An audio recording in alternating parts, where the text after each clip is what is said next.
ছাত্রদের প্রতিবাদ যদি কখনো বন্ধ হয়ে যায়, সমাজটা বন্ধ হয়ে যাবে। কে বলবে?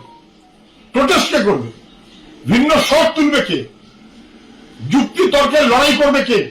না, করতে পারবে না, চোখ রাখাচ্ছে। এবং ছাত্রী যেভাবে তাকে নিয়ে হেনস্থা করা হলো, থানায় নিয়ে গিয়ে বেধড়ক মারল, পুরুষ অফিসার মহিলা অফিসার আলাদা আলাদা করে, এবং শেষমেশ কি ভয়াবহ মোম গলিয়ে গায়ে ফেলা হচ্ছে।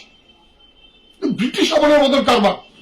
মেদিনীপুর কলেজে ভয়াবহ ঘটনা, ভয়াবহ। ছাত্ররা প্রতিবাদ করবে, যুগে যুগে দেশে দেশে ছাত্রদের প্রতিবাদ থাকে। ছাত্রদের প্রতিবাদ যদি কখনো বন্ধ হয়ে যায়, সমাজটা বন্ধ হয়ে যাবে। কে বলবে? প্রোটেস্ট কে করবে?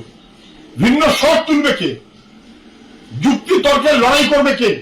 না, করতে পারবে না, চোখ রাখাচ্ছে। এবং ছাত্রী যেভাবে তাকে নিয়ে হেনস্থা করা হলো, বহিরাগত তৃণমূলের গুন্ডা কলেজের মধ্যে গিয়ে, এবং পুলিশ দাঁড়িয়ে থাকলো চুপ, বরং পুলিশ অপেক্ষায় থাকলো, তুলে নিয়ে এসে আমাদের দাও দিল, থানায় নিয়ে গিয়ে বেধড়ক মারলো।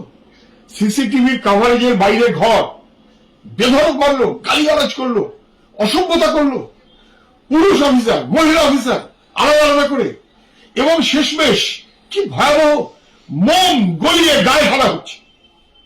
ব্রিটিশ আমলের মতন কারবার। পুলিশ মন্ত্রী খবর পাচ্ছেন না, খবর রাখছেন না, সিসিটিভির ফুটেজ দেখছেন না।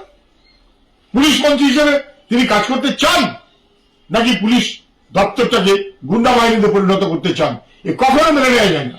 ওরা কোর্টে গেছে, সব কথায় কোর্টে যেতে হচ্ছে, কোর্ট ছাড়া প্রশাসন অচল। পশ্চিমবাংলার এটা দুর্ভাগ্য।